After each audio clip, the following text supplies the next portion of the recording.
Hola, Timo. Vamos a un momentito a que entren los demás.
Hola, María José. Vamos a hacer un momentito a que entren los demás y empezamos. Hola Eric, gracias. Sí,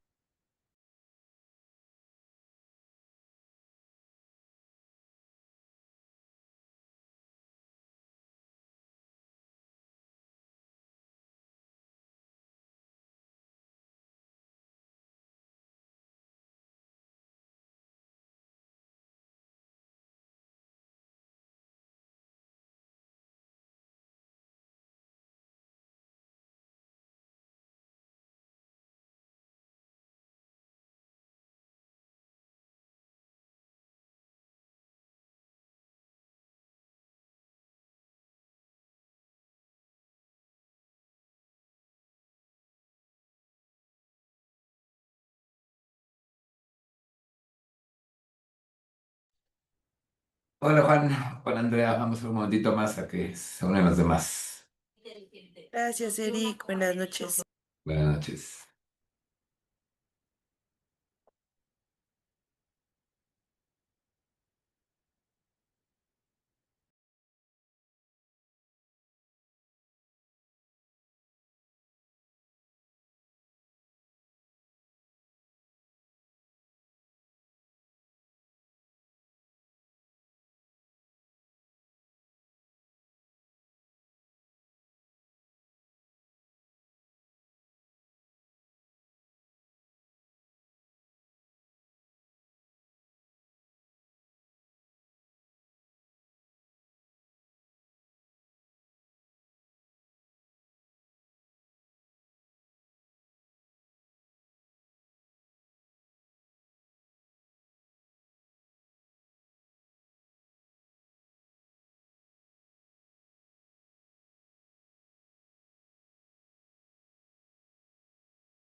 Bueno, creo que ya estamos los que estamos.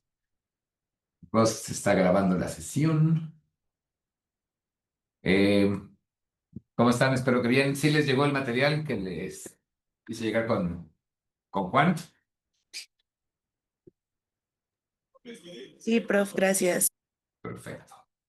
Bueno, a ver, nomás vamos. Les voy a enseñar la manera como separamos las sesiones, ¿no? Todo el tema de economía internacional está dividido en tres secciones. Economía política internacional, que fue la que cubrimos la sesión anterior. Ya lo iban a ser relaciones económicas internacionales.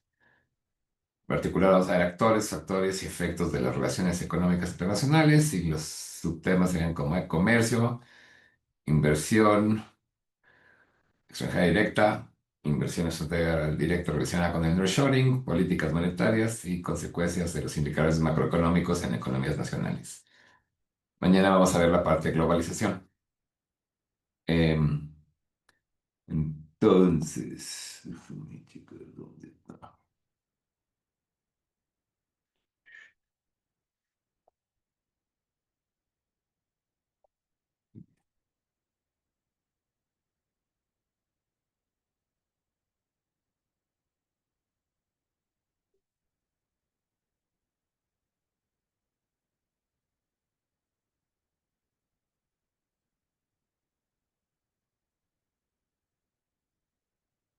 Bien.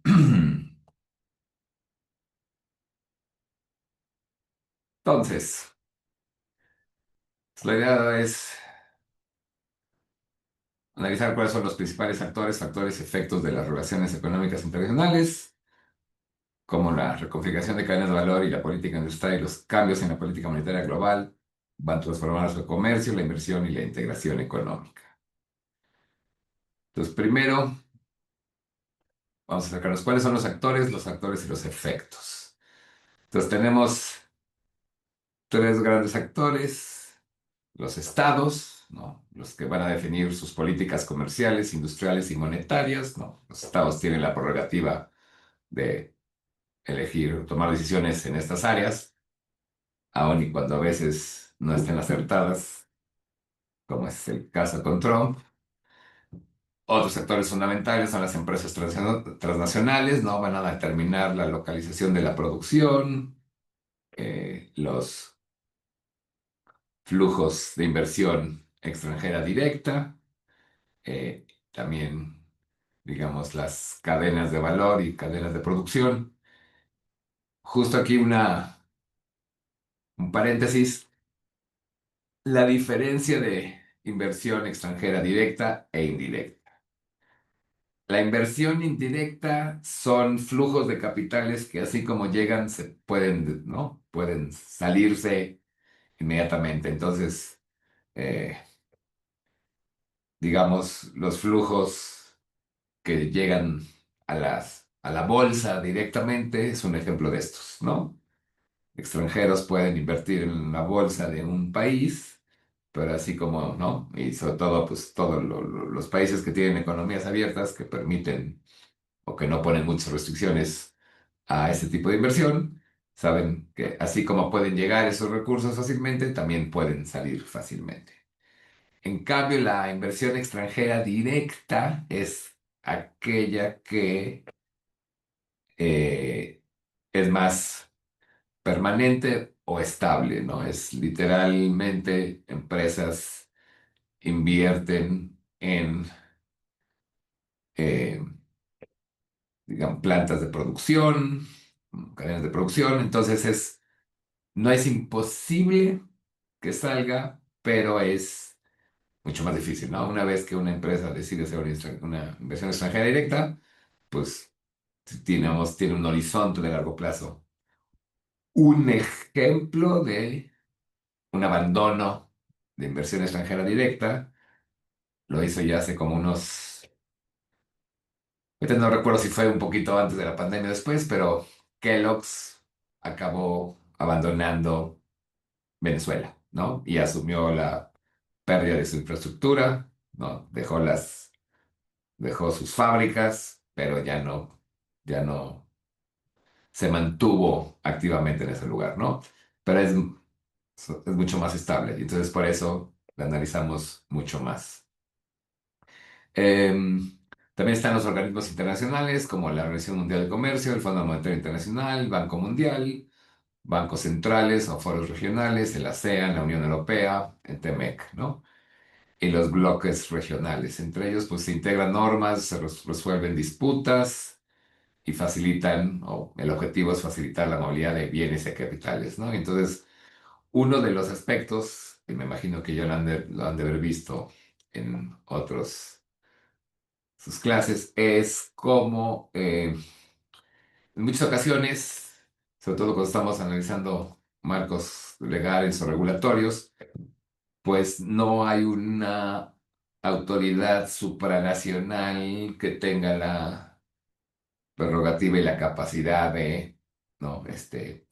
Imponer leyes en otros países. En sí, normalmente, ¿no? Y de las complicaciones cuando se llevan al cabo tratados internacionales, ya sea comerciales o ambientales, por ejemplo, ¿no? Como el de París o el Protocolo de Kioto, cuando inició, Protocolo de Montreal, es que, pues, de alguna manera los países signatarios renuncian, ¿no? Sacrifican una parte de la soberanía, ¿no? Pero entonces, cuando estamos hablando de cuestiones comerciales, pues se necesitan organismos independientes que pueden ¿no? Funcionar como árbitros de las relaciones entre países independientes y soberanos. Entonces, entre estas instituciones son las que tratan de establecer normas para poder tener, digamos, un ambiente de comercio internacional mucho mejor. Incluso el precursor de la OMC, que era el GATS, que era el Acuerdo General de Aranceles y Tarifas, justamente inició para tratar de, ¿no? Permitir, ¿no? Alcanzar un comercio internacional más libre, ¿no? Y sobre todo, en muchas ocasiones, ¿no? A lo que se prefieren o se favorecen restricciones de tipo con instrumentos económicos y monetarios sobre todo, ¿no? En inglés se les conoce como las tarifas, ¿no? ¿No? Pueden ser medidas tarifarias o no tarifarias, tariff and non-tariff barriers. Las barreras tarifarias son más flexibles porque al menos permiten, vía pago de un impuesto, del arancel, exportar o importar los bienes de los que estemos hablando. Mientras que las barreras no tarifarias son, ¿no? Instrumentos de comando y control que ponen restricciones rígidas. Un, un ejemplo de esto que pasó hace como 10 años con México y Brasil, donde México empezó a tener mucho éxito exportando automóviles a Brasil y por alguna razón al gobierno brasileño no le gustó tanto este efecto y entonces decidió, ¿no? Imponer una barrera no tarifaria, es decir, poner una cantidad, un límite a cuántos automóviles se podían, ¿no? Importar de México en un periodo de tiempo. Hubo negociaciones entre los países y al final lo que se logró es que, ¿no? Esa barrera fuera menos rígida, entonces se permitía la entrada de cierto número de automóviles sin arancel y si se rebasaban se empezaba a cobrar un arancel, ¿no? Y esta es una parte interesante porque en muchas ocasiones, y no recuerdo algunos nombres, pero con algunos de ustedes, cuando vimos micro, sí hicimos, pues revisamos un modelo, el modelo básico de arancel, que justamente lo que establecía es que sí se permite la entrada de ciertas unidades, aun y cuando se eleve su precio en el mercado interno. En cambio, barreras rígidas no, nos gustan menos porque, por ejemplo, ¿no? Un arancel, simplemente ante un aumento de demanda interna, por ejemplo, pues lo único que generarías, ¿no? Se permitirían más importaciones, aunque se esté pagando el impuesto. Mientras que si tú impones una barrera rígida ante un aumento de demanda, ¿no? Esa restricción no permite la entrada adicional de unidades que se pueden valorar más. Y de nuevo, cuando analizamos esto, vemos que pues, el impacto de los aranceles pues, recae sobre los consumidores del país principalmente, ¿no?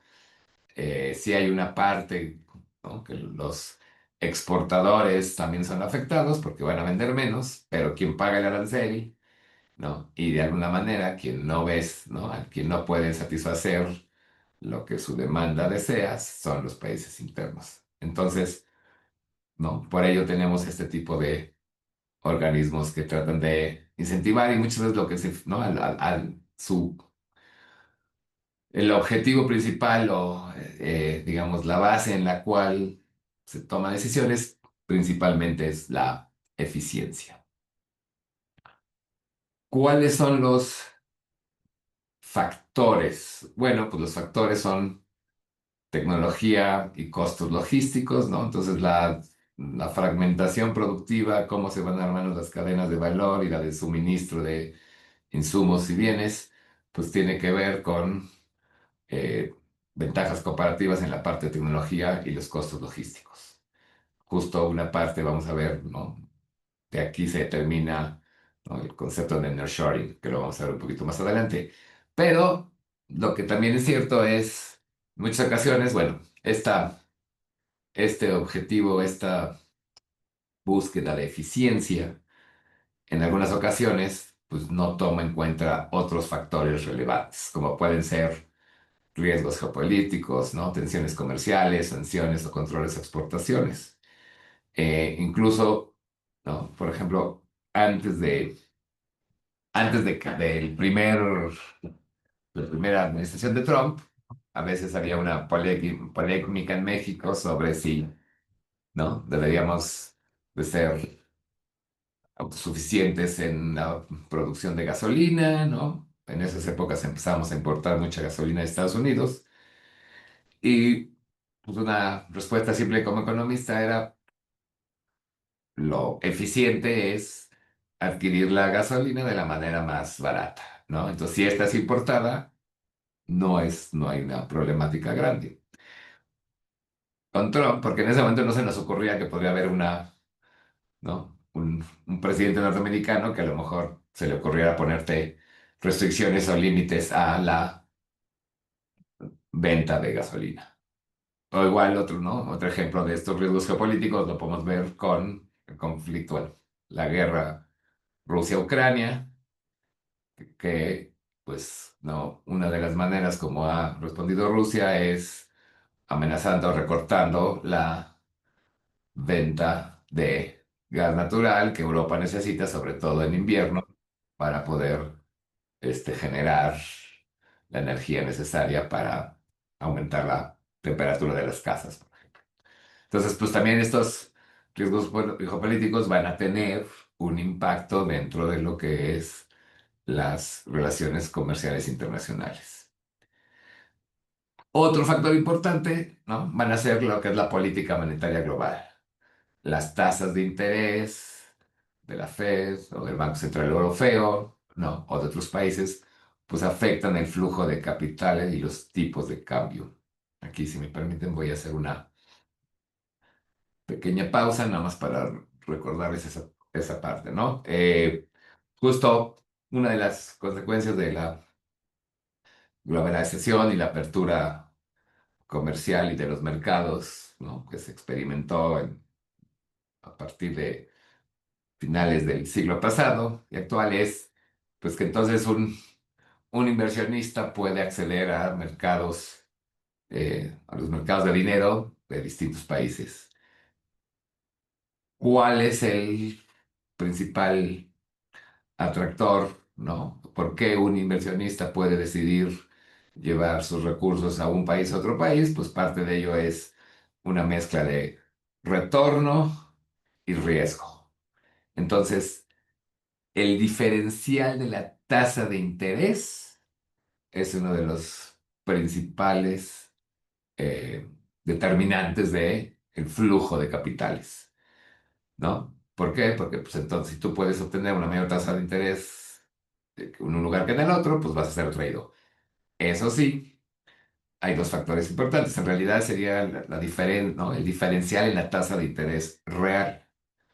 Igual aquí recordatorio, cuando hablamos de ciertas variables, sobre todo en el contexto macroeconómico, donde la inflación es un concepto importante, hacemos una diferencia entre lo que es la tasa de interés nominal y la tasa de interés real. Y si recuerdan, no se recuerdo, la tasa de interés nominal simplemente es, ¿no? La tasa que se ofrece vía ciertos instrumentos. Pero acuérdense que por el paso del tiempo y por la inflación, pues una moneda pierde valor, ¿no? Pierde capacidad de poder adquisitivo. Entonces, hay que descontarle la inflación de cada país para poder saber cuánto va a ser el verdadero incremento en el poder adquisitivo de la divisa de la que estés hablando en el periodo de tiempo en el que mantienes tu inversión y esperas tu retorno. También hay que considerar el riesgo, ¿no? Por el lado de los riesgos, tienes dos riesgos como inversionista. Uno, pues siempre va a estar el riesgo de no poder recuperar tus recursos y también va a estar el riesgo cambiario, ¿no? Porque al final de cuentas, pues si tú inviertes en un país extranjero, eventualmente vas a querer tener tu retorno en tu moneda. Entonces, si la moneda del país del cual estás invirtiendo se deprecia, eso va a mermar tu posible retorno. Entonces, es por ello, ¿no? La tasa de interés de referencia a nivel mundial es la de los bonos de la tesorería de la Fed. Por el principal motivo, bueno, está en dólares, ¿no? El dólar sigue siendo la moneda de principal uso internacional, ¿no? Aunque a inicios del año y con toda la guerra comercial que estaba iniciando Trump, algunos autores decían que eso podía empezar a ¿no? Hacer que el mundo empezara a desviarse de los dólares y empezar a usar otras divisas como el principal medio de pago en transacciones internacionales. El euro sería una de ellas. Pero además, pues no, la inflación en Estados Unidos tiende a ser baja y controlada y es una inversión segura, ¿no? La Fed nunca ha defalteado sus responsabilidades.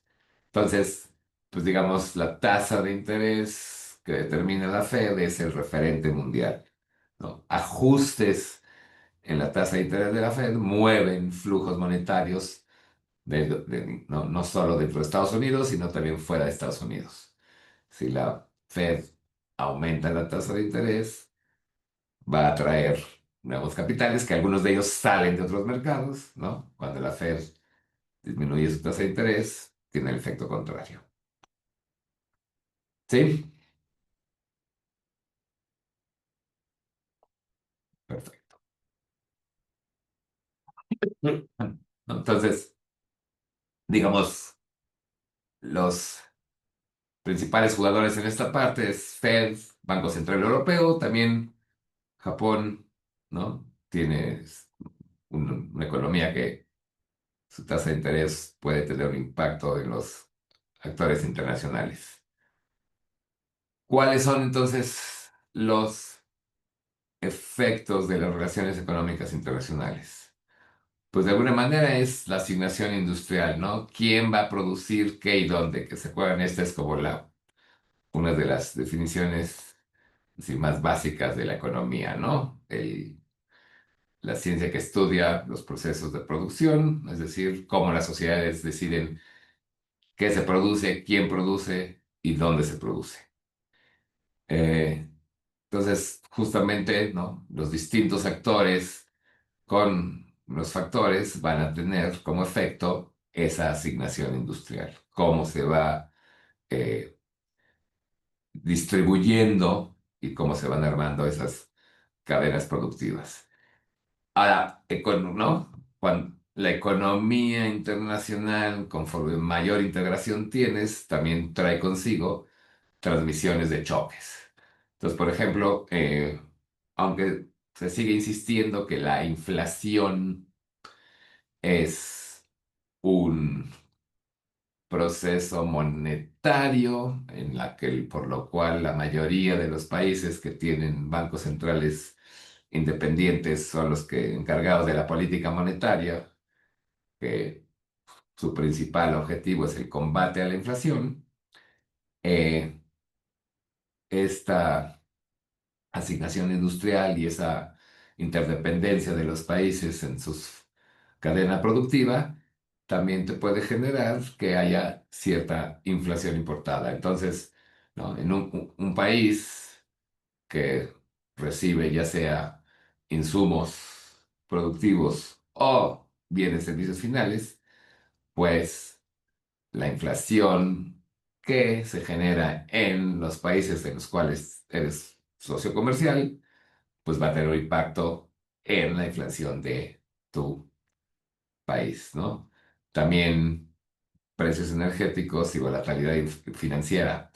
Un par de ejemplos, eh, igual relacionado con conflictos bélicos, guerra Ucrania-Rusia y ¿no? el último en este año, justo el día y los días después de cuando Estados Unidos bombardeó Irán, parecía que se podía escalar un conflicto ahí, pues se dispararon de precios energéticos, lo que os comentaba hace rato, la guerra de Ucrania, ¿no? Y las sanciones contra Rusia también impactaron, ¿no? Precio mundial del petróleo, que eso pues también tiene un impacto, ¿no? Son esa manera como se van transmitiendo estos efectos. Y la volatilidad financiera es otro aspecto. Ahí también les puedo dar un ejemplo, tanto a nivel macro como incluso a nivel super micro. No sé si lo han revisado porque pasó hace para ustedes mucho tiempo, pero en, en 2012 o 11 creo que 12, hubo un cambio de gobierno en Grecia y muy pronto se dieron cuenta que el gobierno saliente había maquillado sus cifras y estaba en una situación financiera mucho más complicada de la que habían aceptado. Eso generó un, incertidumbre, pánico, crisis, tanto en la Unión Europea, pero luego se transmitió hacia los demás países. Entonces me acuerdo que hubo unos días en México que cayó la bolsa y se apreció mucho el tipo de cambio por algo en lo que no teníamos la más mínima responsabilidad, ¿no? Normalmente, cuando surgen estos choques exógenos negativos que ¿no? incrementan riesgo e incertidumbre, los inversionistas tienden a abandonar, ¿no? instrumentos de riesgo, como serían la inversión extranjera indirecta en la bolsa, y se mueven hacia instrumentos más seguros, ya sea bonos de tesoro de la Fed o bonos de tesoro del Banco Central, o incluso se van a mercados proxies como metales, ¿no? El oro, por ejemplo, es uno de ellos. Entonces, pues esta integración de la economía internacional y de los procesos productivos y de comercio, no, sí tienen ventajas, pero también, volvemos al punto, debilitan un poco la soberanía de los países, porque entonces ya no, el control de tu inflación ya no solo depende de el funcionamiento de tu banco central, sino también tienes que estar pendiente de efectos y choques que tienes en tus principales socios comerciales. Por ejemplo, también una de las principales impulsores de la inflación elevada que se vivió al final de la pandemia se debió a ciertas disrupciones dentro de las cadenas productivas. Entonces, ¿no? Ciertos impactos, ¿no? que tuvieron en países te van afectando la capacidad productiva de otros países. Se vio principalmente, por ejemplo, la escasez que había de chips que se utilizaban en las computadoras de autos nuevos, ¿no? Entonces, no se podían producir autos nuevos, ¿no? En Estados Unidos principalmente, lo cual hizo que aumentaran de precio no solo los autos nuevos por escasez, sino también los autos usados, porque algunas personas los empezaron a usar de sustitutos. Entonces, y bueno, otro efecto de la integración económica, pues son lo que son los de distribución del ingreso, ¿no?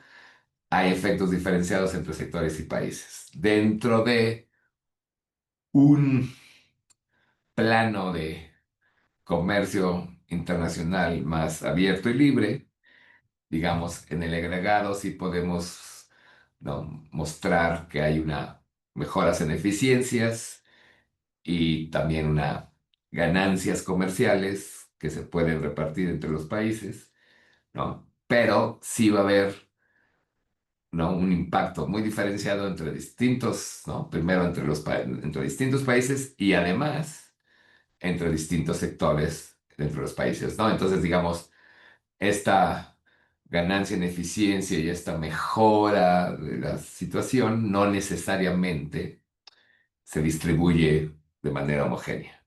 Y en ese sentido, pues hay una parte de responsabilidad por los gobiernos de cada país para tratar de hacer, tener políticas que te permitan, eh, digamos, o distribuir mejor las ganancias comerciales o al menos aliviar o disminuir un poco ese impacto negativo, ¿no? Entonces, parte de estos ejemplos que los vamos a ver en más profundidad, pero serían la reconfiguración de las cadenas globales de valor, impulsada por conceptos como más allá de la eficiencia, como seguridad estratégica y autonomía tecnológica, ¿no? Principalmente el Chips and Science Act en Estados Unidos y la estrategia europea de Open Strategy Autonomy. Eh, el Chips and Science Act simplemente era una ley bipartidista en Estados Unidos que se promulgó en agosto del 22. Su objetivo es revitalizar la industria de semiconductores de Estados Unidos a través de inversiones históricas en fabricación y ciencia, con el objetivo de favorecer la seguridad nacional y la competitividad económica en Estados Unidos, ¿no? Esta ley incluye financiamiento para la producción de semiconductores en Estados Unidos, fomenta la investigación y el desarrollo tecnológico y busca asegurar la cadena de suministro, ¿no? Entonces aquí vamos más allá de ventajas comparativas o simplemente eficiencia comercial, sino ya también hay un enfoque de seguridad proteccionista como parte de tu política comercial. Por su parte, la Open Strategic Autonomy de la Unión Europea también, ¿no?, busca que Europa tenga una parte, ¿no?, cierta autonomía en ámbitos claves y bien, ¿no?, todavía, ¿no?, tratando de tener una cooperación internacional, ¿no? Pero de nuevo, deberías fortalecer la autosuficiencia europea en ciertas áreas estratégicas como energía, tecnología, cadenas de suministro y defensa, ¿no? Ambos, tanto la Open Strategic Autonomy como el Chip and Science Act, fueron muy influenciados por la pandemia del COVID-19 y la guerra en Ucrania, que pues, expusieron vulnerabilidades en sectores críticos, ¿no? Como la dependencia de suministros externos y la necesidad de unas cadenas de producción más seguras. Entonces, digamos, un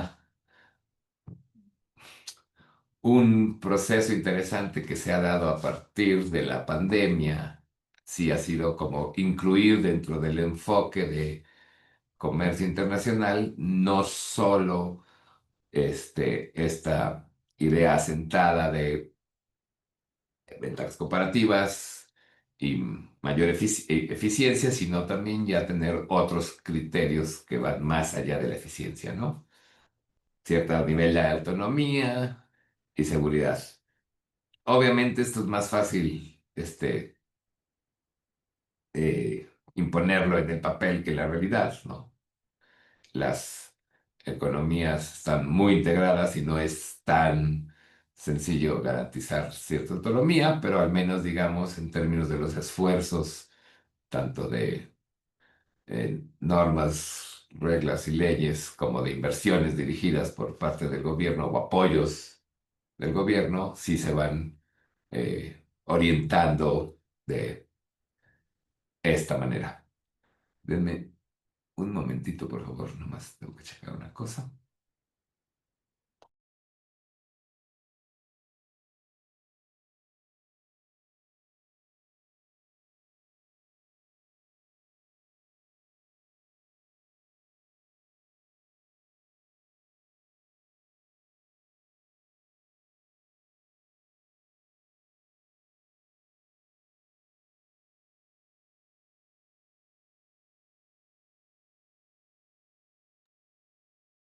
Ok, entonces,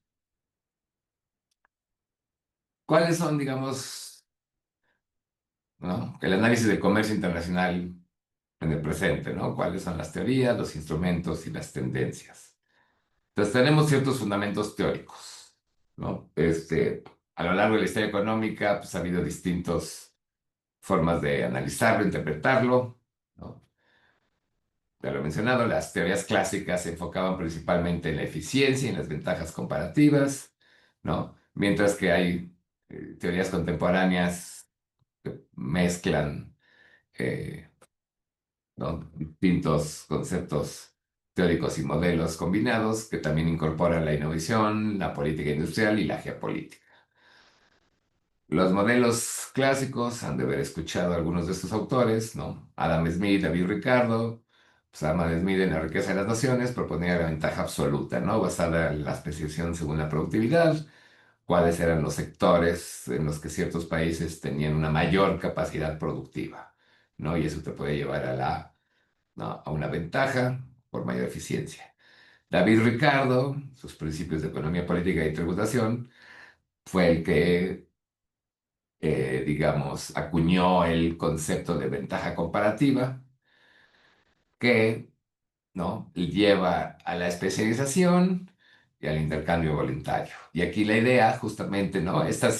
Digamos, estas un poco eran ideas que trataban de apartarse de la visión mercantilista donde, ¿no? el comercio entre dos países se podía considerar como un juego de suma cero y, perdón, el que, digamos, ¿no? Ganaba el país que más vende y pierde el país que más compra. Si les suena conocido, pues esa es la visión principalmente de Trump, ¿no? Esta idea que entre dos socios comerciales uno gana y uno pierde. Lo cual, pues David Ricardo, con su análisis de ventaja comparativa, propone, ¿no? Mostraba que no es cierto. Si recuerdan, el concepto de ventaja comparativa en lo que se fija es en el costo de oportunidad o, ¿no?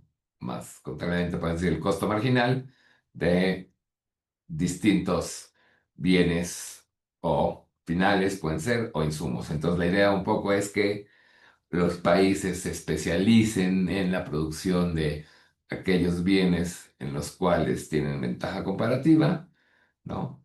Y los comercien y obtengan entonces divisas que les va a poder permitir adquirir bienes en los cuales no tienen tal nivel de eficiencia, ¿no? Entonces existe una complementariedad en ese sentido. Y la idea era que mediante esta estrategia no solo se beneficia a una de las partes, sino a las dos de las partes, ¿no?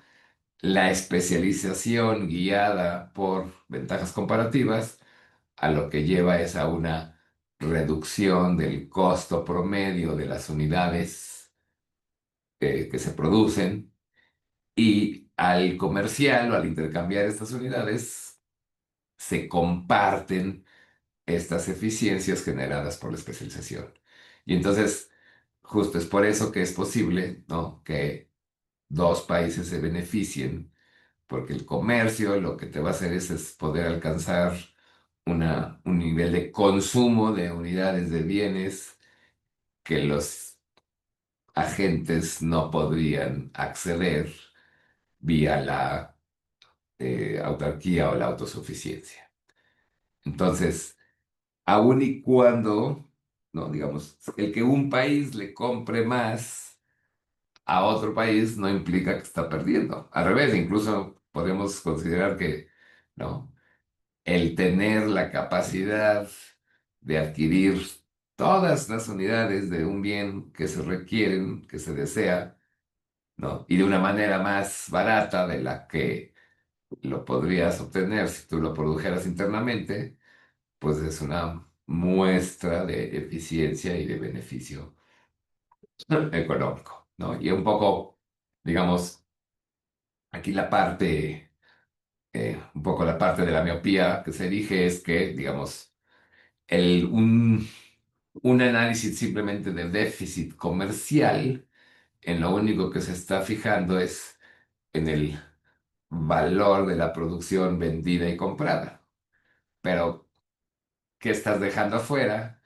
Pues, si recuerdan su modelito básico de mercado, pues, ¿no? En un mercado competitivo eficiente, pues tanto los oferentes como los demandantes quedan mejor y eso lo podíamos analizar a partir del concepto de excelentes.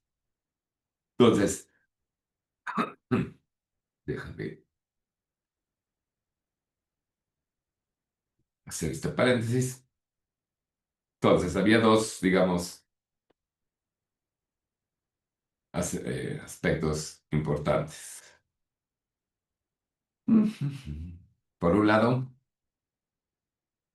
en esta idea de mercado, aquí estoy. Entonces, primero nomás recordando así el análisis básico microeconómico.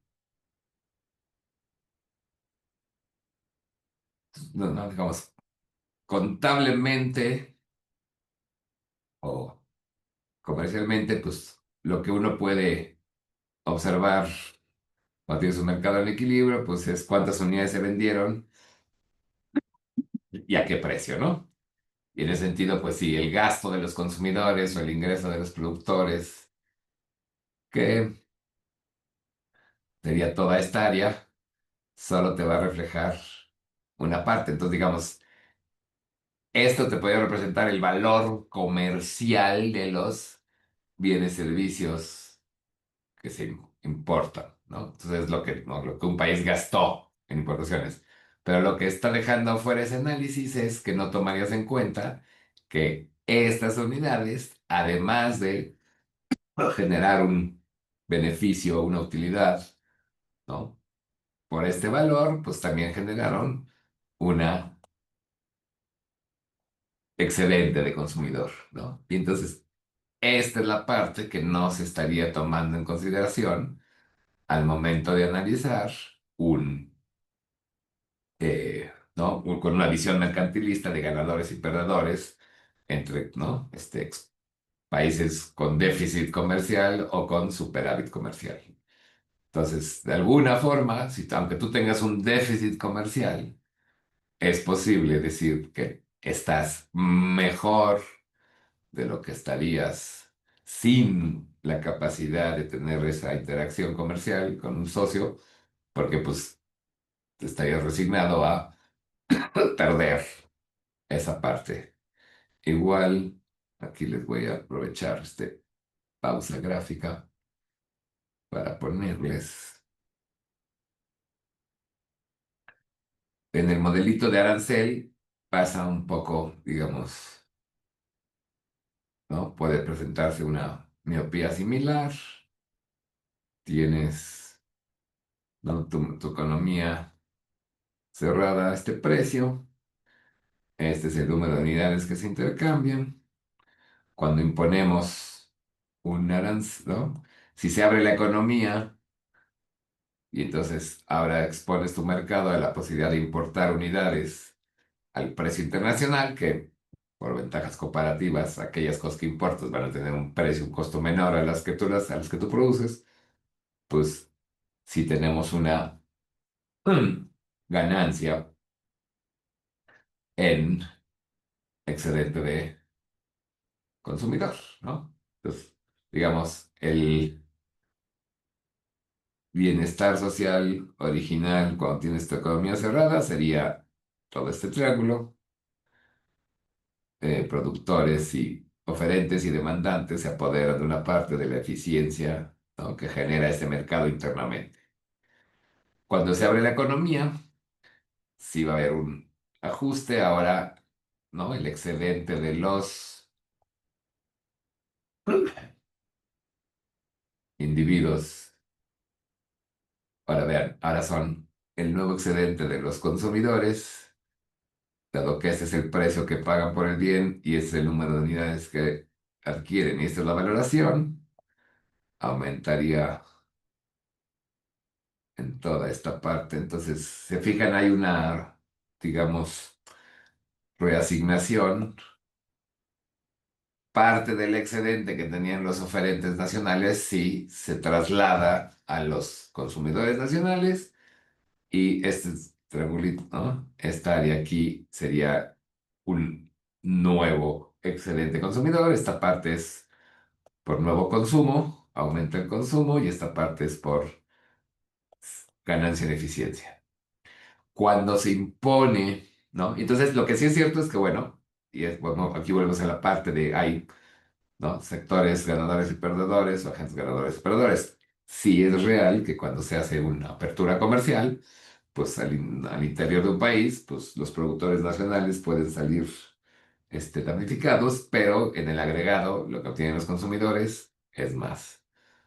Con, ¿no? Pero de nuevo, un arancel, entonces si ponemos un arancel, el efecto que tiene es aumentar el precio de los bienes importados y exitosamente te va a reducir el número de importaciones, ¿no? Ahora tu número de importaciones pasa de esta cantidad a una cantidad menor. Entonces, en efecto, es exitoso en su objetivo de reducir, pero vean lo que va a suceder. Ahora vamos a tener unas pérdidas. Esto se va a perder de bienestar social por la reducción de importaciones y esto por parte de eficiencia, ¿no? Y entonces, de nuevo, tú podrías analizar el gasto que se hace, ¿no? De nuevo, si estamos tratando de analizar un déficit comercial, pues se podría ver, ¿no?, cuál es lo que se compra de unidades del extranjero. eh, Sería toda esta, ¿no?, toda esta área con el arancel comparado con lo que se compraba antes, que sería toda esta área de aquí. Pero justo, ¿no? Entonces, si tú tienes un déficit comercial, no necesariamente por comprar más implica que tu población está peor. Incluso este ejemplo en el arancel, podrías ver que en el segundo caso el área roja es menor al verde, entonces aquí se podría hacer que hubo una, ¿no?, una disminución de tu déficit comercial, pero esa definición de tu déficit comercial sí trajo un costo que es difícilmente de contabilizar por pérdida de bienestar, pérdida de excedentes de tu población, ¿no? Entonces, esa es un poco la parte eh, miope del enfoque mercantilista, ¿no? No, el comercio internacional no es un juego suma cero. La repartición de las ganancias sí lo es, ¿no? Entonces, sí hay un cierto conflicto en términos de toda la eficiencia generada por el intercambio a nivel internacional, pues una parte de esa se la lleva a un país y otra parte se le va a llevar a otro país. Pero eso es diferente a decir que hay un ganador y un perdedor neto en cada caso. Igual, incluso ¿no? La apertura comercial, que también te hace tener ganadores y perdedores netos en una sociedad, lo que se puede observar es que lo que ganan los ganadores alcanzaría a compensar a los perdedores. Em, entonces, ahora, bueno, este era el enfoque, ¿no? Eh, de eficiencia, smithsoniano o ricardiano. Luego aparecen los modelos neoclásicos y estructurales, como el de Heschel y Olin, ¿no? Que es ¿no? El comercio internacional e interregional. Entonces, de alguna manera, el comercio va a depender de las dotaciones de factores, trabajo y capital, que traen un poco consigo también otra manera de ver un poco las ventajas o las diferencias, ¿no? Complementarias entre socios comerciales. Samuelson traía, ¿no? Su modelo de teorema de igualación de precios de los factores, ¿no? En teoría, si tú, ¿no? Hay una apertura comercial, ¿no? Y entonces la manera como se va a dividir el comercio, pues son países con, ¿no? De acuerdo a sectores industriales, por ejemplo, tú vas a tener sectores que son intensivos en mano de obra, sectores que son más intensivos en capital, y entonces hacia dónde va esto es que pues, los países con mayor abundancia de mano de obra barata, tienden a especializarse en productos que son intensivos en mano de obra, los otros en capital, y eso eventualmente, ¿qué iría sucediendo? Pues como aumentas la demanda de trabajo en los países con trabajo abundante, eventualmente esto va a hacer que los precios aumenten, ¿no? O los salarios aumenten, empezando a, ¿no? a homologarse con los de los países con intensivos en capital, ¿no? Y también ahí los salarios van a bajar un poco, ¿no? Y entonces esta idea de que los salarios y los retornos, el salario, que es el precio del trabajo, y el retorno, que es el precio del capital, tenderían a igualarse, ¿no? Entre los países. Esto no resultó del todo cierto. Una de las razones también era que justamente, salvo en la Unión Europea, a finales del siglo pasado, ¿no? La apertura comercial y los tratados comerciales solo favorecían a los productos, bienes y los servicios, no a el trabajo con la mano de obra. También tenemos teorías modernas contemporáneas, por ejemplo, de Paul Krugman, que habla sobre eh, retornos, ¿no? Economías de escala, competencia monopolística y comercio internacional, ¿no? Entonces, eh, el comercio interindustrial entre economías similares mediante rendimientos crecientes y diferenciación de productos. Michael Porter hablaba sobre la ventaja competitiva de las naciones y resalta el papel de la innovación, la productividad y el entorno competitivo, ¿no? Justo esta, la importancia de la innovación y la productividad del desarrollo económico fue estudiada por los tres galardonados con el premio Nobel, ¿no? En este año, ¿no? Y yo creo que justo de casualidad hoy tuvimos una charla para los estudiantes con un economista que colaboró con dos de los ganadores del premio Nobel, y una de las preguntas que le hicieron era, ¿no? Sabemos que, ¿no? El Nobel de la Paz, el Nobel de Economía, ¿no? También traen un componente político, ¿no? Y entonces un poco se les cuestionaba, ¿no? ¿Por qué fue justo este año en que se decidió hacerles ganadores a estos economistas? Porque además, pues, ¿no? Parte de los artículos más importantes que escribió al respecto, pues eran, ¿no? Eran de inicios del siglo, por ejemplo.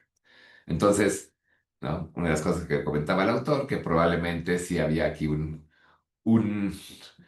enfoque o, ¿no? Llamar la atención a ideas que van contrario a la política comercial que está aplicando Trump y también un poco a el combate que está haciendo la administración de Trump contra las universidades. Em, Danny Rodriguez, ¿no? Habla de la paradoja de la glaciación, cómo puede haber tensión entre apertura, democracia y soberanía nacional. Incluso, ¿no? Es interesante cómo se dan estos procesos medio cíclicos, ¿no? Después de haber experimentado desde los mediados, finales de los 80 hasta los inicios, mediados de los 2010, 2015, ¿no? Eh, ¿no? Se estaban aceptando a nivel mundialmente los beneficios de la globalización y la apertura comercial, ¿no? Y la impulsión de la democracia, etcétera. Pues como a partir de 2015 con Brexit y con el triunfo de Trump en el 16, ha habido, ¿no? Un giro un poco más a mirar hacia adentro, ¿no? Un poco el aislacionismo, la soberanía. Sí, Maker. Hola Eric, ¿puedes Hola. nada más subir tantito el documento? Sí, quiero ver qué era lo que decía arriba. Creo que lo perdí. ¿Así? No, como subirlo, ¿sabes qué? Ajá, tantito más. Ah, Ajá, pero al revés, al revés. Sí. ok. ¿Aquí? Ahí está. Perfecto, nada. Ok, Sí. teorías modernas y Ah, contemporáneas. ok. Va, gracias. Este no es un común. Ahorita sí, en cuanto acabe la sesión, este se lo voy a mandar a Juan. Ok, Este, Me voy a tardar un poquito. Pensé que aquí ya tenía las preguntas. Les preparé 40 preguntas para esta sección. Esas se las voy a enviar más en la noche, ya que a mi casa, porque lo dejé en otro archivo. ¿Ok? está bien. Pero este los paso, pero sí, así se ve mejor. Sí, sí, sí, nada más es que justo como que creo que no pude detectar bien que ya era como otro tema. Pensé que seguíamos en lo de modelos neoclásicos. Ah, no, perdón. Ok. Ahora No, estábamos bueno, no, ahora estamos en las partes de teorías modernas teorías y modernas y contemporáneas. Va, gracias. de nada. Por su parte, Richard Baldwin habla sobre la gran convergencia, ¿no? La digitalización y la logística global permitieron la fragmentación productiva. Ahorita les voy a decir que es la fragmentación geoeconómica. Bueno, eso lo vamos a ver en la parte de abajo, ¿no? Tenemos también,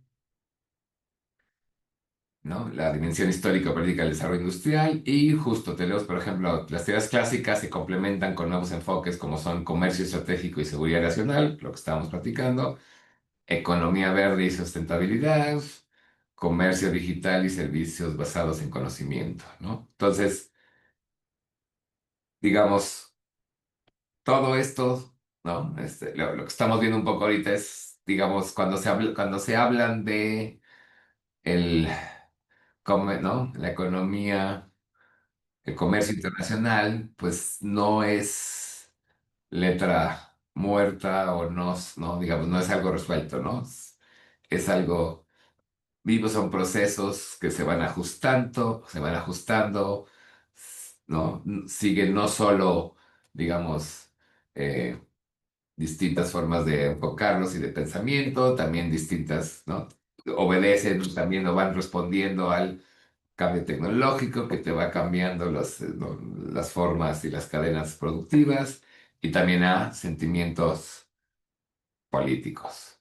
Entonces, justamente, ¿cómo podemos analizar entonces el rol o el papel que tienen, ¿no? Los gobiernos o los estados en el comercio internacional? Pues es a través de los instrumentos de política comercial. Digamos, los gobiernos tienden a utilizar una combinación de herramientas tradicionales y contemporáneas. Justo lo que les decía hace rato, ¿no? Durante las última década de los noventas y ¿no? Y de la primera de los 2000, pues parecía que el mundo se estaba encaminando a, ¿no? Una apertura, ¿no? Globalización, los conflictos se diriminen, ¿no? Siguiendo reglas convencionales y con tratados comerciales, etcétera, ¿no? Y de repente, entonces, ¿no? ¿No? La idea era abandonar, ¿no? Las barreras comerciales, tanto arancelarias como no arancelarias. Pero justo a partir de un poquito antes de la pandemia, desde con el gobierno de Trump, empezó, ¿no? Reemergen los aranceles y las cuotas, ¿no? Con la guerra comercial de Estados Unidos, que empezó desde 2018, y ahorita está alcanzando su auge, aunque parece que ya hubo, ¿no? Se van a acercar a cierto acuerdo comercial. Entonces, por ejemplo, en términos modernos, ¿cuáles pueden ser las medidas no arancelarias? Pues pueden ser estándares de requerimiento técnico, reglas de origen, barreras fitosanitarias, ¿no? En algunos casos también ambientales o de derechos humanos. Justo una de las quejas que se tenía en Estados Unidos sobre, ¿no? Cuando se firmó el primer tratado de libre comercio era que las leyes laborales protegían mucho más a los trabajadores norteamericanos que a los mexicanos y eso nos daba una ventaja competitiva no, eh, perdón, digamos, eh, medio tramposa, ¿no? Porque en realidad no, el trabajo en México entonces no era necesariamente más barato simplemente por, ¿no? Características de abundancia o del mercado, sino que además ahora sí que la queja era un poco que era injusto que se pudieran explotar más a los trabajadores en México de lo que se pueden explotar en Estados Unidos. Em, Justo una de las cosas que se modificó con el nuevo TEMEC que se hizo con la administración de Bush, de Trump anterior, era, ¿no? Se hizo más estricta, ¿no? El concepto de reglas de origen, es decir, ¿no? Con el Tratado de Libre Comercio, pues bienes mexicanos pueden ser exportados a Estados Unidos sin aranceles o con aranceles preferenciales. Pero en algunas, ¿no? Un poco aquí el problema era que, ¿qué es lo que define que un bien, ¿no? Se pueda considerar como que viene de México? Pues no nada más era el que geográficamente saliera de ese mercado y llegara a Estados Unidos, ¿no? Es decir, tú no podías nada más como importar un producto chino, ponerle un sello hecho en México y que ya sea mexicano.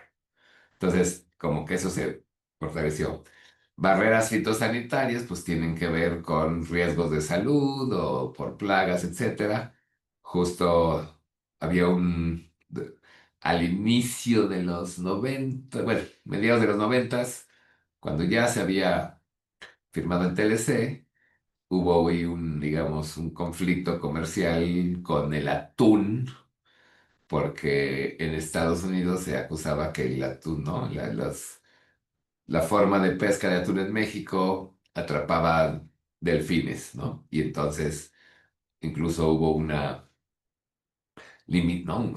Hubo una restricción de importación de atún mexicano a Estados Unidos, que igual, totalmente el caso, ¿no?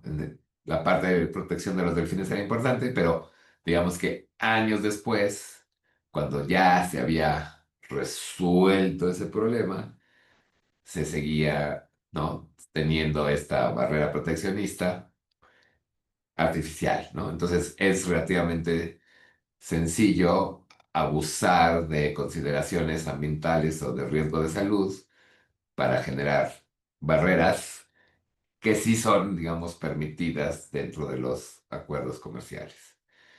También está la parte de controles tecnológicos, ¿no? La restricción de exportación de chips avanzados a China, que es con el video que les mostré en la sesión anterior, tenía que ver con esto, ¿no? Entonces, tú, ¿no? Puedes restringir no solo qué importar, sino también qué exportar, ¿no? Y en términos de tecnología, justo, por ejemplo, una, ¿no? Un ejemplo de esto muy reciente es pues no sé qué tanto lo habían seguido, pero estaba el conflicto que tenía Estados Unidos con China con respecto a TikTok, ¿no? Y entonces, ¿no? Estados Unidos decidió que, ¿no? O TikTok o se tiene que ser adquirido por una empresa, ¿no? Y Tiene que pasar. al final sí lo compraron. Sí, ¿no? ¿Cómo se llama? Que igual eso va a esta tendencia de la concentración de medios en grupos pequeños, ¿no? De individuos que además con ciertas preferencias políticas electorales, ¿no? Pero es exactamente eso, ¿no? Entonces, digamos, aquí tú decías, a ver, ¿no? Aquí era un control tecnológico y de seguridad por información, ¿no? La idea era que, pues, el riesgo que, ¿no? TikTok estuviera obteniendo información o espiara a los norteamericanos y le pasara la información a Estados Unidos. Entonces, una de dos, o lo compraban en Estados Unidos o prohibían el uso de TikTok en Estados Unidos, ¿no? Y bueno, también tenemos, ¿no? Dentro de tu política comercial pueden ser subsidios e incentivos verdes, ¿no? Por ejemplo, el Inflation Reduction Act y el Green Deal Industrial Plan en Estados Unidos y en la Unión Europea. Eh, en México también, por ejemplo, un ¿no? Tenemos una especie de subsidio a la adquisición de automóviles eléctricos nuevos, que es por ello que no sé qué tanto se ha fijado, pero digamos en los últimos 2, 3 años ha aumentado considerablemente la presencia de automóviles chinos eléctricos en México, ¿no? Y en sí ese va a ser un foco de discusión ahora que se venga la renegociación del TEMEC. Eh, y igual tú puedes utilizar, ¿no? Incentivos o subsidios, ¿no? O sea, tú puedes explotar las consideraciones ambientales como parte de tu política comercial, ¿no? Esta es una parte interesante porque también en muchas ocasiones lo contrario pasa, ¿no? Digamos, se resiste la regulación ambiental porque se le acusa de ser simplemente una barrera arancelaria disfrazada, ¿no? Pero las consideraciones ambientales pues también son importantes. Justo, por ejemplo, un ejemplo en la Unión Europea hay un impuesto ambiental que llamaba el mecanismo de ajuste por carbono, ¿no? Y entonces se le pone un impuesto a las importaciones de bienes y servicios con alta huella de carbono. Entonces, tanto consideración, ¿no? Entonces, digamos, dentro de los instrumentos de política comercial no solo están orientados por eficiencia, sino también hay aspectos de soberanía, de seguridad y de preferencias sobre problemáticas ambientales. Y lo que les mencionaba también, ¿no? Entonces, los acuerdos de nueva generación, el nuevo TPEC, el CPTPP, la ASEAN más tres, ya incluyen estándares laborales, ambientales y digitales, que, de nuevo, en parte, también podemos ver entonces cómo prácticamente, no, acuerdos comerciales también inciden o limitan ¿cómo se llama? La soberanía nacional, porque en ese aspecto, ¿no? Una de las quejas que había desde México, pues era que entonces Estados Unidos te quiere imponer una, ahora sí que se quiere de alguna manera determinar cuáles van a ser eh, tu política laboral y, ¿no? Los derechos de los trabajadores, cuando en alguna parte, pues esto, digamos, pues puede ser una injerencia o lo mismo, ¿no? Digamos, de algunas maneras, ¿no? Se acusa que, ¿no? Detrás de un supuesto interés por protección ambiental o por protección de derechos humanos, lo que se desea en verdad es, ¿no? O imponer o eliminar ciertas barreras comerciales, ¿no? Ejemplos de esto, ¿no? La OMC proyecta que va a haber un repunte del comercio mundial impulsado por bienes asociados a la inteligencia artificial, ¿no? Semiconductores, servidores, equipos digitales, pero también advierte que puede haber lo que se conoce como la fragmentación geoeconómica, que ahí vamos a este punto, ¿no? ¿Qué es la fragmentación geoeconómica? Pues es el declive de la integración económica global que resulta de políticas que priorizan la seguridad nacional y la competencia estratégica sobre la eficiencia económica. Y entonces esto te lleva a la visión del mundo en bloques económicos, ¿no? Se manifiesta en el aumento de barreras comerciales y la creciente presión sobre las cadenas de suministro, que, justo como no, su prioridad no es la eficiencia, pues van a impactar precios, ingresos y flujos de capital. Entonces, ¿no? El FMI advierte que, ¿no? Los flujos comerciales se están concentrando crecientemente en bloques regionales y países aliados, lo que se le llama el friendshoring, ¿no? Que es otro de los nuevos conceptos. Otro ejemplo puede ser, ¿no? Lo que es la reindustrialización y política industrial activa. Entonces, ahora sí, ¿no? El CHIPS Act y el European CHIPS Act buscan recomendar sectores estratégicos, desplazando inversión hacia Norteamérica y Europa, ¿no? Otros temas, ¿no? Tendencias recientes es el comercio verde y la digitalización. Entonces, los bienes de transición energética y los servicios digitales generan nuevas ventajas competitivas que también enfrentan, digamos, estas nuevas tendencias son sujetas, ¿no? Pueden ser un poco volátiles, ¿no? No tan permanentes porque son de alguna manera sujetas a la preferencia política de los actores actuales. Entonces, por ejemplo, ¿no? Estados Unidos en los últimos 8 años ha tenido una volatilidad enorme en términos de eh, toma de decisiones o políticas relacionadas con el cambio climático, ¿no? Cuando Trump tomó posesión en su primer gobierno, una de las primeras cosas que hizo fue salirse del Acuerdo de París. Cuando Biden lo relevó, una de las primeras cosas que hizo fue regresar al Acuerdo de París. Ahora que volvió a ganar Trump, nuevamente se salió del Acuerdo de París, ¿no? Y entonces ahí sí, justo dependiendo de la preferencia política y ¿no? las consideraciones ambientales de los gobiernos, pues también puede hacer, ¿no? Que haya ciertos avances y retrocesos en este tipo de temas. Eh, entonces, ¿no? Igual, por ejemplo, cuando una de las razones ¿no? La expansión del nearshoring están asentados en la seguridad de suministro, ¿no? En ese sentido, México, Vietnam y Polonia destacan como beneficiarios del nearshoring, que va a ser el tema siguiente. ¿Qué más también nos puede preocupar o cuáles son temas recientes? Pues las desigualdades persistentes, ¿no? A pesar del crecimiento del comercio internacional, el Banco Mundial advierte que las brechas tecnológicas y logísticas entre economías avanzadas y emergentes se mantienen, y no solo se mantienen, incluso pueden llegar a acrecentar esa, ¿no? desigualdad de la repartición de las ganancias. Entonces, ¿no? Justo, ¿no? Todo este nuevo fomento al comercio internacional basado en inteligencia artificial sí va a hacer que, ¿no? genera una expansión del mismo, pero no va a ser distribuido de manera uniforme ni mucho menos en distintas regiones. Y al revés, eso puede generar que países, ¿no? que en vías de desarrollo o muy rezagados todavía se rezaguen más de lo que están.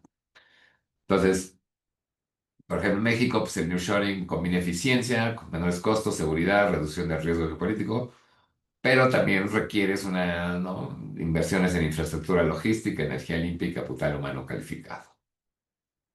Mm, Entonces, inversión internacional y nearshoring, acuérdate aquí, la diferencia de ellas dos, que puede ser un poco artificial, son ¿no? las inversiones que deciden hacer ¿no? empresas transnacionales para ir a instalarse en un país, pueden ser para ¿no? Alcanzar mayores mercados, generar, ¿no?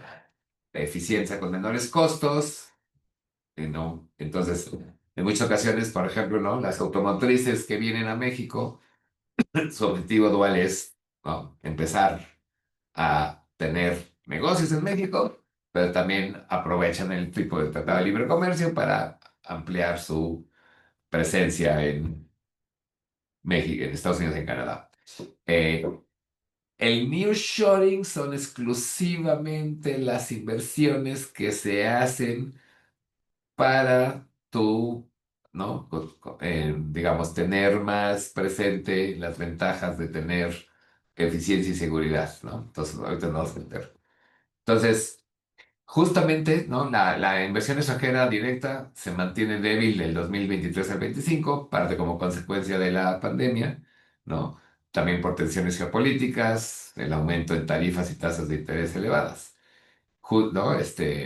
Según la UNCTAD, los flujos reales se han contraído, aunque surgen ciertos polos dinámicos en Asia y América del Norte vinculados al nearshoring a sectores verdes.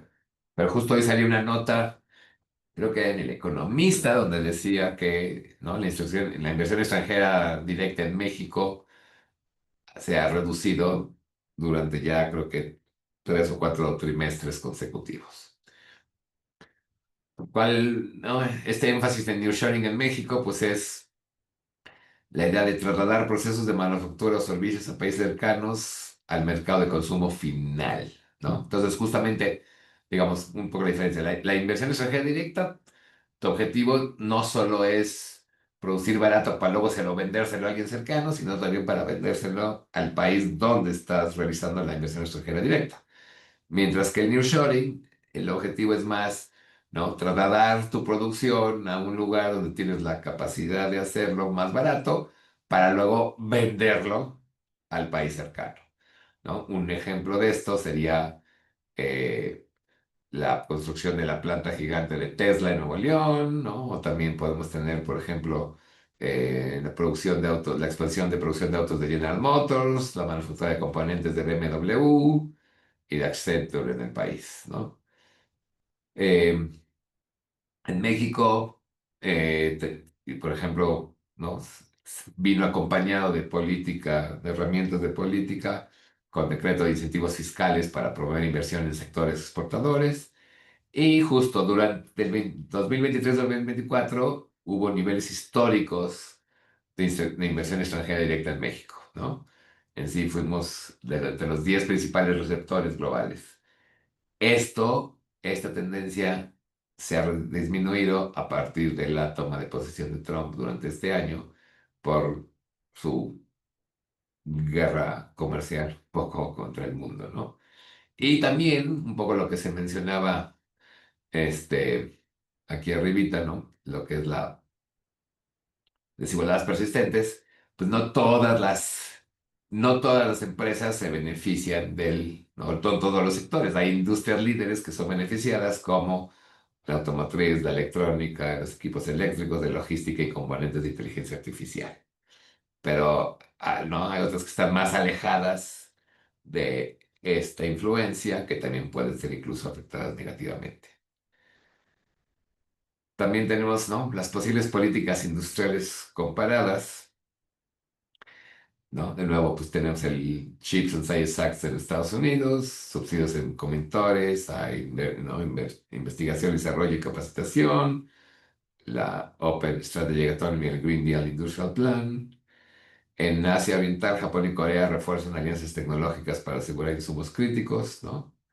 Entonces, bueno, aquí podemos poner, ¿no? Si, ¿no? Un caso interesante sería si en Estados Unidos y la Unión Europea se concentran las plantas de chips y baterías. ¿Qué papel podría desempeñar México en ensamblaje, pruebas y diseño auxiliar? Pues no, las empresas estadounidenses podrían, ¿no? Descentralizar, ¿no? Esa parte de su proceso de producción para obtener todavía más, ¿no? Reducción de costos y ventajas competitivas. Eh, ¿Bien hasta ahora? y que creo que nos quedamos solos, ¿verdad? Tú y yo, Iker. Entonces, Así es, sí, nada más. Sí, no, todo claro ok, hasta ahorita. muy bien. Gracias, Eric.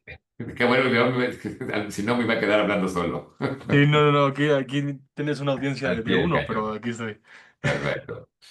Bueno, entonces, ¿qué más? Bueno, por último, pues, política monetaria internacional y derrames.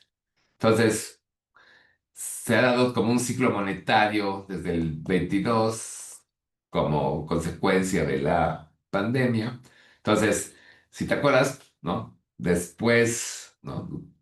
Al, al final de la emergencia sanitaria en los países, cuando ya se permitió otra vez ¿no? el salir, pues justo hubo un aumento, hubo presiones inflacionarias que además se realizaron por dos, digamos, causas principales, ¿no? Por un lado, fue impulsada por un aumento de demanda agregada en muchos países debido a, ¿no? la suspensión de las restricciones de movimiento, pues hubo muchas personas que empezaron a gastar más, consumir más, demandar más, y además, en algunos casos también tenían incluso, ¿no? O sea, sobre todo, digamos, dentro de los ganadores y perdedores del COVID, pues aquellos que pudieron seguir teniendo, ¿no? Un ingreso laboral, porque su trabajo se pudo hacer una transición a trabajos de casa, pues gastaron menos simplemente porque no podías hacer tantas cosas, ¿no? Entonces, como que sí había ciertos sectores de la población que tenían ingreso disponible, ¿no? Mayor de lo esperado y pues empezaron a gastarlo y pronto. Y también, si te acuerdas, las cadenas productivas, ¿no? Hubo disrupción en ellas, y entonces simultáneamente hubo un aumento de demanda agregada y una disminución de oferta agregada que dispararon los precios. Entonces, como respuesta, ¿no? En la mayoría de los países, pues los bancos centrales endurecieron su política monetaria. Si te acuerdas, el modelo clásico es que las políticas contracíclicas o contrainflacionarias de los bancos centrales es cómo combates o cómo logras disminuir las presiones inflacionarias por lado de la demanda, pues aumenta el costo de oportunidad de las personas de mantener dinero, ¿no? O de gastar. Es decir, si el premio por ahorrar aumenta, pues las personas pueden tomar una decisión de posponer consumo. Eh, y luego también esto lo que hizo es, ¿no? Aumentar las tasas de interés. Ahora, un problema con, ¿no? el mantener las tasas de interés relativamente elevadas es que aumenta el costo de deuda y de inversión. Entonces, justo por eso, durante todo este año ha habido mucha presión por parte de la administración de Trump hacia la Fed para que recorte las tasas de interés, ¿no? ¿no? Recortar las tasas de interés tiene efectos positivos en corto plazo, justo, ¿no? Es un detonador de la demanda agregada y entonces eso también trae consigo un aumento del, ¿no? Reducción del desempleo y puede haber, ¿no? Sí, mayor, ¿no? El crédito es más barato y entonces las empresas pueden endeudarse para invertir. Y es por eso que ¿no? Esta presión. Pero también las razones por las cuales ¿no? No fue sino hasta septiembre que la Fed decidió recortar sus tasas, era porque todavía había latente un riesgo inflacionario en Estados Unidos que además es compuesto adicionalmente por la política arancelaria, ¿no? O sea, de entrada, uno de los efectos que tienen una política arancelaria, independientemente de quién paga el arancel, aunque sabemos que quien lo paga principalmente son los consumidores, pues, es un aumento de los precios de muchos productos, tanto directamente los importados como indirectamente aquellos sectores que dependen de insumos extranjeros. Pero, bueno, al final, por parte, me imagino, por presión política y porque sí se había controlado un poco la inflación, sobre todo contrastando con años anteriores, todavía era la cola ¿no? del post-COVID, se redujo eh,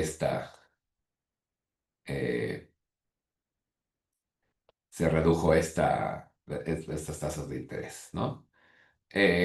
El Banco Central Europeo todavía tiene una política restringida porque la inflación sigue estando un poco al límite de lo que su regla le exige mantener, ¿no? Entonces, sí se ha dado, ¿no? Una tendencia a la normalización gradual, ¿no? Reducción generalizada de tasas de interés, pero todavía hay cautela ante ciertos riesgos financieros. ¿Cuáles son los efectos de estos ciclo monetario en las economías abiertas? Bueno, pues de nuevo, tanto por el lado del tipo de cambio como por el lado de las diferencias de tasa de interés, pues, ¿no? Las tasas, ¿no? Aquellos países o aquellas economías con tasas de interés más altas fueron receptores de inversión extranjera directa que también tiene un impacto sobre el tipo de cambio, principalmente en países con tipos de cambio determinados por el mercado, ¿no? No fijos, sino flexibles. Que, pues un poco eso es lo que se observó en México un poquito antes de la pandemia y después de la pandemia, ¿no? Aun y cuando ¿no? Por el temor o riesgo político, por el cambio de gobierno en el 2018 y se especulaba, yo creo que eran no del todo acertadamente, que no podía haber un repunte del tipo de cambio, al revés, ¿no? El peso se mantuvo muy fuerte durante el periodo del 18 hasta el 24, ¿no? Fue decir, ¿no? Cuando empezó a perderse un poco el superpeso fue con el resultado de la elección en 2024. Y no fue tanto el cambio presidencial, sino la supermayoría que obtuvo Morena en el Congreso, que le permitía realizar, ¿no? unas reformas constitucionales que al menos te dejan con cierta incertidumbre, por ejemplo, como la reforma legal. Pero incluso, ¿no? Después, en estos, los últimos meses, ha habido todavía una nueva recuperación un poco del tipo de cambio. Con ¿no? Igual, el impacto en las tasas de interés, pues, ¿no? Tiene un impacto sobre el costo de financiamiento, un aumento en bonos soberanos y corporativos, ¿no? Digamos, los bonos soberanos son los bonos de los gobiernos, es la manera como se pueden financiar, ¿no? Los gobiernos y, ¿no? Los bonos corporativos, pues, digamos, eh, los bonos compiten con otros instrumentos financieros. Si estás en un contexto de tasas de interés elevadas, pues es más costoso para los gobiernos y para las empresas financiar su deuda y poder, ¿no? generar las inversiones necesarias. Entonces, pues, este es un impacto importante, ¿no? Y, pues, la demanda externa, ¿no? Un menor crecimiento económico mundial reduce las exportaciones a nivel mundial. Y también en el caso particular de México, estaría la parte de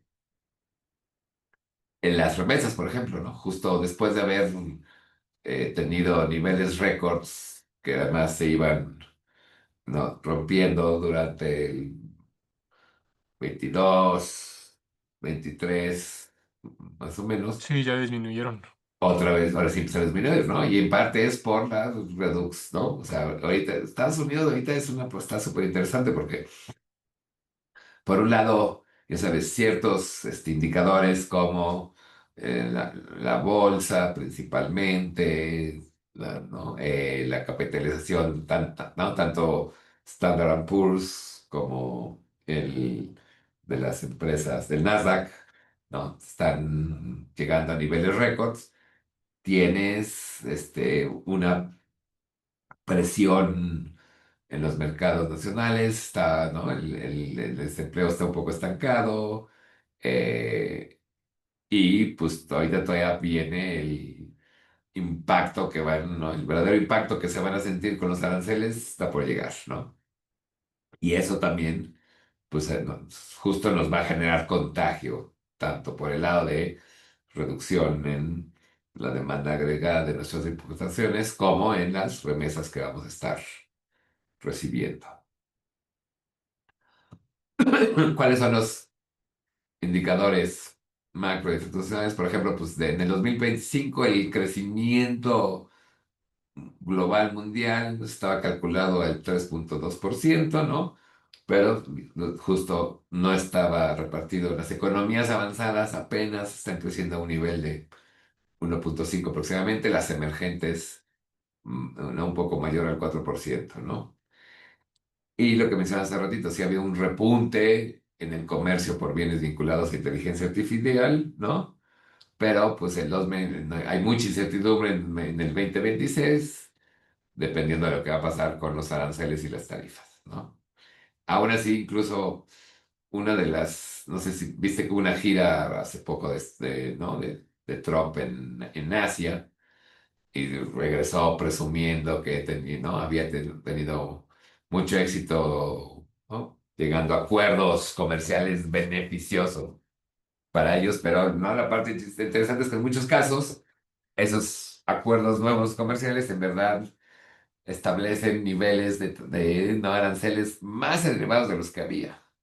Entonces, qué tan exitosos vayan a ser, pues está por verse. ¿No? Entonces, hay volatilidad en la inversión extranjera directa, incertidumbre, pero pues, el nearshoring puede al menos, ¿no? generar ciertos polos regionales de crecimiento. Y entonces, bueno, aquí las ideas claves es comercio, inversión y finanzas están siendo reconfiguradas por la seguridad económica y la transición verde, ¿no? Entonces, no solo, estamos viendo como es, ¿no? Esta desviación del enfoque eficientista exclusivamente y ya se están tomando en consideración otros aspectos y preocupaciones, ¿no? De las naciones que están de alguna manera guiando ¿no? Cómo se va a estar llevando el comercio internacional. Las políticas internacionales están marcando un regreso del Estado como actor central.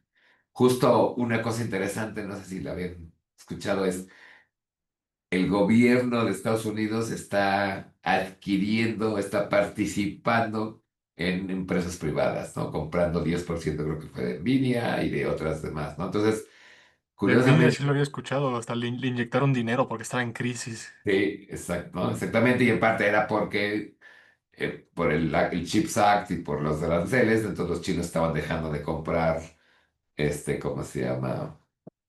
Semiconductores, etcétera. Entonces, curiosamente, incluso en el país ¿no? que presume de ser el de libre comercio y el de gobierno chiquito, etcétera, ¿no? El Estado está regresando como un actor central, como mínimo desde la parte de regulación. Y ahorita la política monetaria global pues, está en una fase de normalización prudente, ¿no? Pero la fragmentación sigue siendo un riesgo. Entonces todavía no, como que todavía no, we are not out of the woods, como se dice. Y pues, ¿no? De nuevo, dentro de estas, ¿no? Las posibles ganancias de este nuevo reordenamiento del comercio internacional, impulsados en parte por nearshoring y los nuevos, el sector sobre todo tecnológico, inteligencia artificial, sí puede generar, ¿no? beneficios y, ¿no? crecimiento, pero ya no necesariamente ¿no? homogeneizado. Entonces, aquellos países con estabilidad institucional y logística eficiente captarán más los beneficios del nearshoring, ¿no? Y bueno, aquí les pongo unas posibles lecturas sugeridas.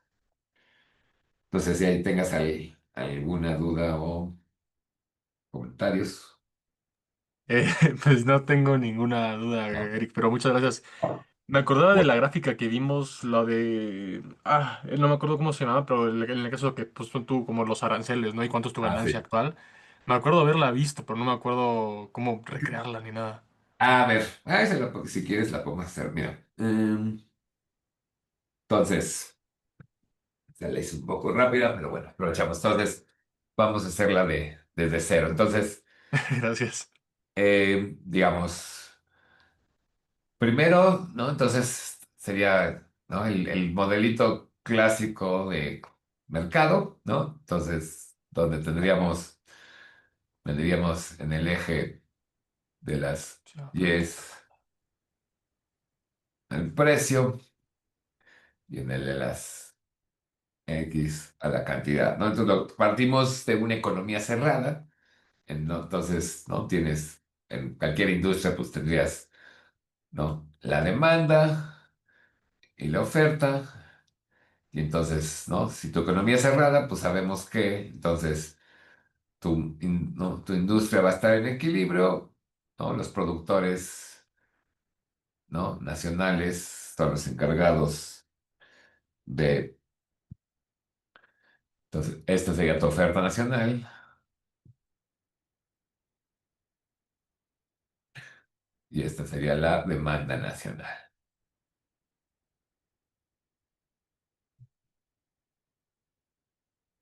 Entonces, uno de los supuestos de este modelo, aquí estamos hablando desde la perspectiva de un país relativamente chico, ¿no? Entonces, como eres un país relativamente, ¿no? Entonces, con la economía cerrada, tu precio y tu cantidades de equilibrio se determinan simplemente por los actores nacionales.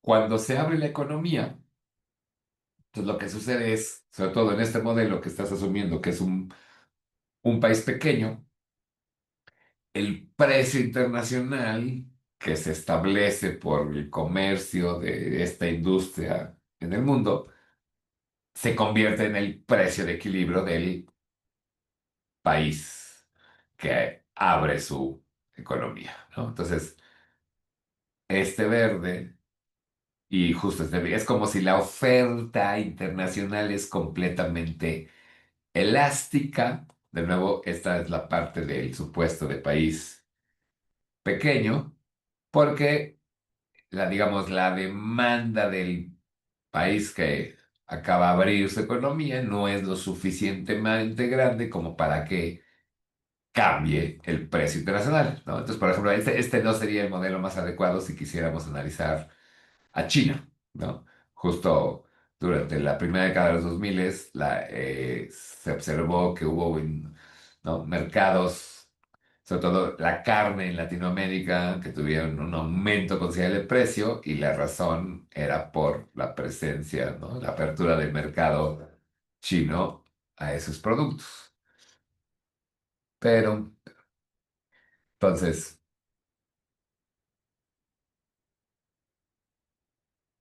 este precio internacional se toma de esta manera porque, ¿no? Dado el tamaño del país importador, no vas a afectar la determinación de ese precio.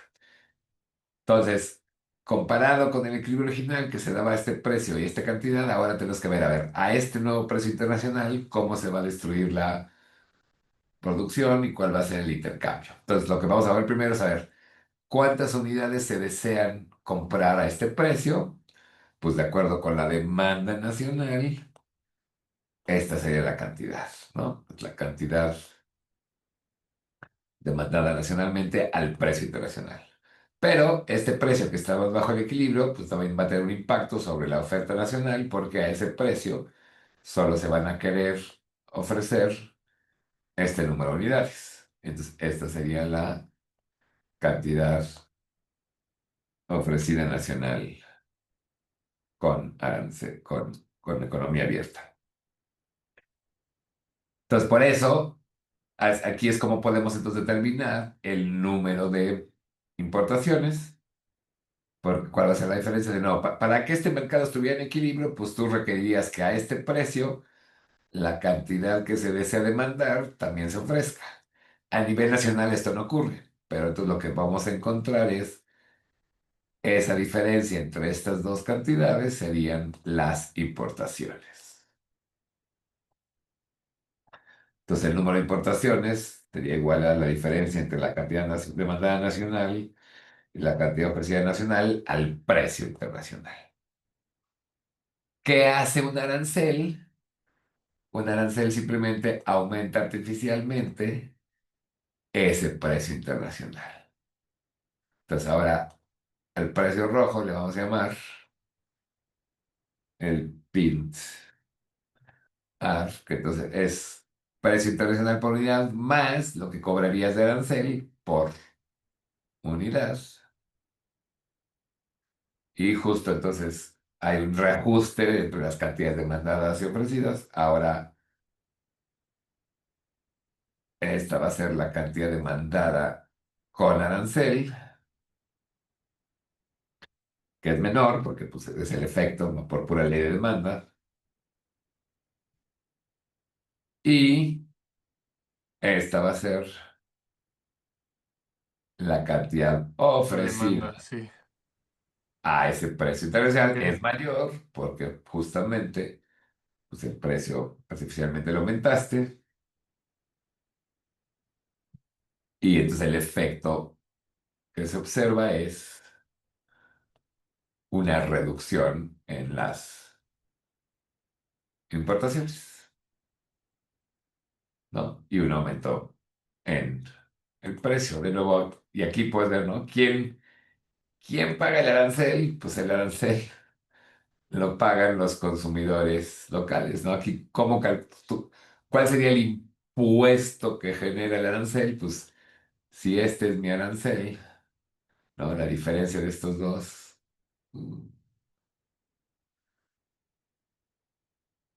¿no? Esta distancia es el arancel, ¿no? Esta altura. Entonces, pues el diferencial de precios entre el precio internacional y el precio del arancel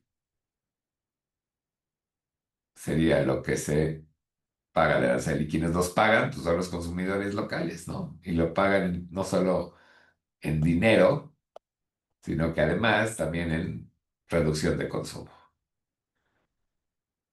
De ahí en fuera podemos ver justo entonces cuáles son ¿no? El excedente del consumidor y el productor. Entonces, ahora ese nuevo precio, este sería el excedente del consumidor. Este sería el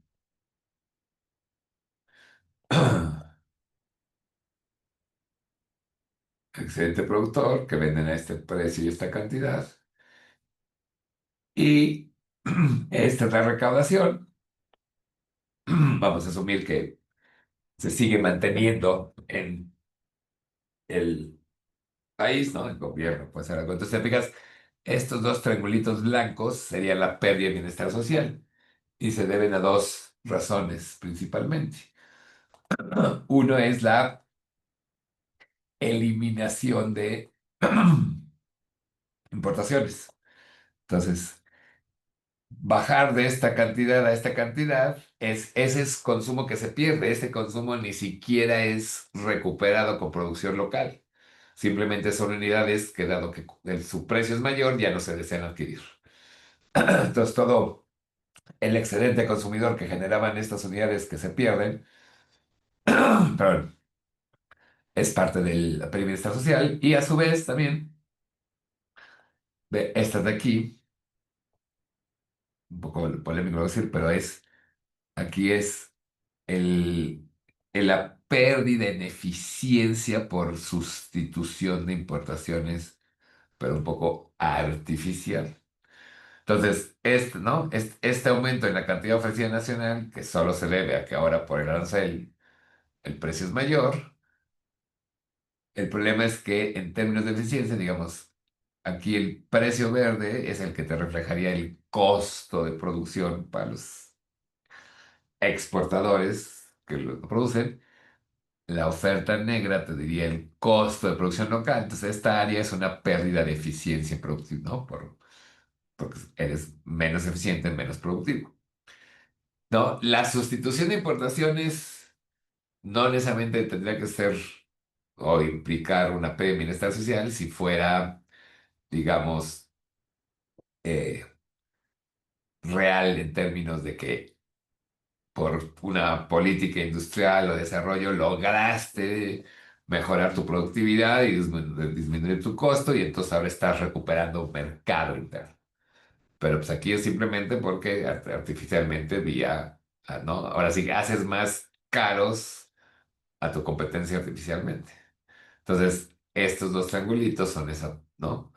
Y de nuevo, como esto no se contabiliza, ¿no? Contablemente no se observa, pues a veces se ignora. Pero es importante al menos tenerlo en consideración, ¿no? Ya es una definición de tu política que uno va a pensar. Como te digo, de la misma manera, ¿no? Como que esta idea que les decía yo, ¿no? Si tú hicieras, olvidemos por un momento ahorita el arancel, si se hicieran todas las importaciones y toda esta área, ¿no? De nuevo, toda esta área verde sería el valor de las importaciones. Entonces, si tú, ¿no? Si esto tú consideras que es muy grande porque es mayor al valor de lo que tú exportas y asumes que entonces eso implica que estás perdiendo, pues se te está olvidando toda esta parte de excedente consumidor adicional que se genera gracias a esas importaciones, ¿no?